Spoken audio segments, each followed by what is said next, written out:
और देखिए इस बीच अगली खबर का भी रुख कर लेते हैं नेपाल से। अमेरिका में भारत और नेपाल के भी जो बातचीत है वो ये नेपाल के प्रधानमंत्री केपी ओली शर्मा से प्रधानमंत्री नरेंद्र मोदी की मुलाकात की जानकारी। दोनों देश के बीच आपसी सहयोग पर चर्चा हुई है। पीएम मोदी ने ट्वीट करके लिखा, ऊर्जा टेक्नोलॉजी और व्यापार पर चर्चा हुई है।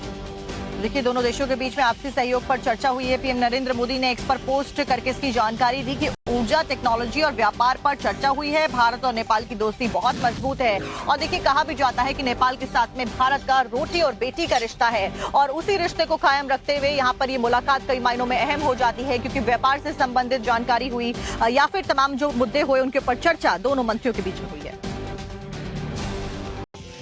और देखिए इस बीच अगली खबर का भी रुख कर लेते हैं नेपाल से। अमेरिका में भारत और नेपाल के भी जो बातचीत है वो ये नेपाल के प्रधानमंत्री केपी ओली शर्मा से प्रधानमंत्री नरेंद्र मोदी की मुलाकात की जानकारी। दोनों देश के बीच आपसी सहयोग पर चर्चा हुई है। पीएम मोदी ने ट्वीट करके लिखा, ऊर्जा टेक्नोलॉजी और व्यापार पर चर्चा हुई है। देखिए दोनों देशों के बीच में आपसी सहयोग पर चर्चा हुई है। पीएम नरेंद्र मोदी ने एक्स पर पोस्ट करके इसकी जानकारी दी कि ऊर्जा टेक्नोलॉजी और व्यापार पर चर्चा हुई है। भारत और नेपाल की दोस्ती बहुत मजबूत है और देखिए कहा भी जाता है कि नेपाल के साथ में भारत का रोटी और बेटी का रिश्ता है और उसी रिश्ते को कायम रखते हुए यहाँ पर ये मुलाकात कई मायनों में अहम हो जाती है, क्योंकि व्यापार से संबंधित जानकारी हुई या फिर तमाम जो मुद्दे हुए उनके ऊपर चर्चा दोनों मंत्रियों के बीच में हुई है।